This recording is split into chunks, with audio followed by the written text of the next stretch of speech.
എൻ്റെ പേര് പാർവതി. ഞാൻ പത്തനംതിട്ട ജില്ലയിലെ കോന്നിയിൽ നിന്നാണ് വരുന്നത്. ഇതെൻ്റെ അമ്മ.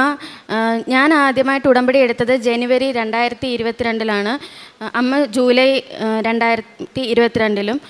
ഞാൻ തീർത്ഥാടന ഉടമ്പടിയാണ് എടുത്തത്. ഞാൻ ഓൺലൈൻ ഉടമ്പടി, അമ്മ തീർത്ഥാടന ഉടമ്പടിയുമാണ് എടുത്തത്. ഈ അൾത്താരയിൽ കയറി സാക്ഷ്യം പറയാൻ കഴിഞ്ഞതിൽ അമ്മ മാതാവിനോട് ഈശോയോട് ഞാൻ കോടാനുകോടി നന്ദി പറയുന്നു. ഞാൻ ഉടമ്പടി എടുത്തതിൻ്റെ കല്യാണം കഴിഞ്ഞിട്ടും 3 വർഷമായിട്ടും ഞങ്ങൾക്ക് കുഞ്ഞുങ്ങളൊന്നും ഉണ്ടാവുന്നില്ലായിരുന്നു. 3 പ്രാവശ്യം പ്രഗ്നൻ്റായി, പക്ഷേ 3 പ്രാവശ്യവും അബോർഷനായിപ്പോയി.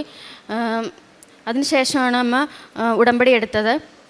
ഉടമ്പടി എടുത്ത് 2023 സെപ്റ്റംബർ മാസം ഞാൻ ഇവിടുത്തെ വണക്കമാസത്തിൽ പ്രാർത്ഥിക്കുകയും ജപമാല പ്രാർത്ഥനയിൽ ഒക്ടോബർ മാസത്തിലെ ജപമാല പ്രാർത്ഥനയിൽ പ്രാർത്ഥിക്കുകയും ചെയ്തു. അതിൻ്റെ ഫലമായി സെപ്റ്റംബർ മാസം 26 ആയപ്പോൾ എനിക്ക് പ്രഗ്നൻസി പോസിറ്റീവായി. ഞാൻ വീട്ടിൽ നിന്ന് മാത്രമേ ടെസ്റ്റ് ചെയ്തുള്ളൂ, ഹോസ്പിറ്റലിൽ പോയി ടെസ്റ്റ് ചെയ്തില്ല. അന്ന് പോസിറ്റീവായി കാണിച്ച അന്ന് തന്നെ രാത്രിയിൽ മാതാവ് എൻ്റെ സ്വപ്നത്തിൽ പ്രത്യക്ഷപ്പെടുകയും ലേബർ റൂമാണ് ഞാൻ സ്വപ്നത്തിൽ കണ്ടത്. ഡോക്ടറിന് പകരം അവിടെ മാതാവാണ് ഡോക്ടറിൻ്റെ സ്ഥാനത്തായിട്ട് നിന്ന് ഞാൻ കണ്ടത്. അതുപോലെ തന്നെ പിന്നീടുള്ള ദിവസങ്ങളിൽ അച്ഛൻ എൻ്റെ സ്വപ്നത്തിൽ പ്രത്യക്ഷപ്പെടുകയും എൻ്റെ തലയിൽ കൈവച്ച് എന്നെ അനുഗ്രഹിക്കുകയും ചെയ്തു.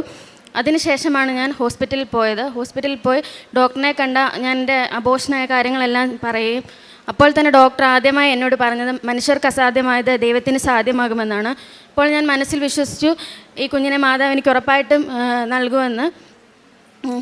അങ്ങനെ 5 മാസത്തിലെ സ്കാനിങ്ങിൽ ഫേവറബിൾ കണ്ടീഷൻ അല്ലെന്ന് സ്കാനിങ്ങിൽ വന്നു.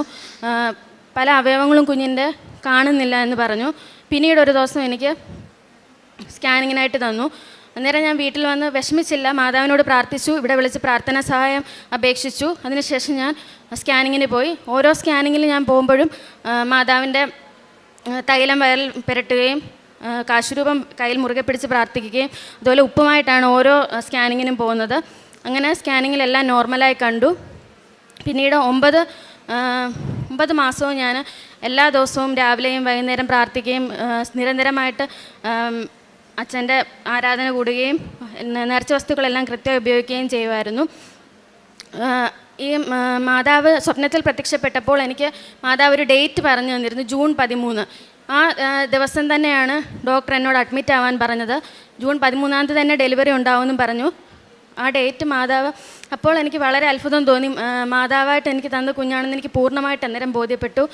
ജൂൺ 13 ഞാൻ അഡ്മിറ്റ് ആവാൻ പോകുന്നതിന് മുമ്പ് തന്നെ ഞാൻ എൻ്റെ കയ്യിൽ ഉണ്ടായിരുന്ന മാതാവിൻ്റെ പത്രം ഞാൻ കൊടുക്കുകയും അതുപോലെ തന്നെ ഉടമ്പടി ഉപ്പ് എൻ്റെ കൈവശം കൊണ്ടുപോവുകയും ഞാൻ ചെയ്തു. ഞാൻ കിടക്കുന്ന എൻ്റെ ബെഡിൽ തന്നെ ഞാൻ ഉടമ്പടി ഉപ്പ് ഇട്ടു പ്രാർത്ഥിച്ചു. ഞാൻ കിടക്കുന്ന തൊട്ട് സൈഡിൽ തന്നെ ഈശോയുടെ രൂപം ഉണ്ടായിരുന്നു. ഞാൻ ആ ഉപ്പ് കൈ മുറുകെ പിടിച്ച് പ്രത്യക്ഷീകരണ പ്രാർത്ഥനയും ഉടമ്പടി പ്രാർത്ഥനയും വിശ്വാസ പ്രമാണവും ചൊല്ലിക്കൊണ്ടേയിരുന്നു. ഞാൻ ഒരു വേദന പോലും അറിഞ്ഞില്ല. ഡോക്ടർമാർ വരെ അത്ഭുതപ്പെട്ടു, ഈ കുട്ടിക്ക് എന്താണ് ഒരു വേദന പോലും എടുക്കാത്തതെന്ന്. ഞാൻ മുഴുവൻ സമയം മാതാവിനെ വിളിച്ച് പ്രാർത്ഥിച്ചുകൊണ്ടിരിക്കുകയായിരുന്നു. അതിനുശേഷം നോർമൽ ഡെലിവറിയിലൂടെ പൂർണ്ണ ആരോഗ്യത്തോടെ എൻ്റെ കുഞ്ഞിനെ എനിക്ക് ലഭിച്ചു.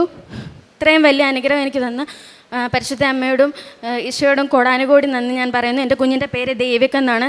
ദേവിക് എന്ന വാക്കിൻ്റെ അർത്ഥം ബൈ ഗോഡ്സ് ഗ്രേസ്, ദൈവത്തിൻ്റെ കൃപയാൽ എന്നാണ്. എൻ്റെ കുഞ്ഞിന് ജൂൺ 13 1 വയസ്സ് തികഞ്ഞു. ഇത്രയേറെ അനുഗ്രഹം നൽകിയ പരിശുദ്ധ അമ്മയ്ക്കും ഈശോയ്ക്കും കോടാനുകോടി നന്ദി.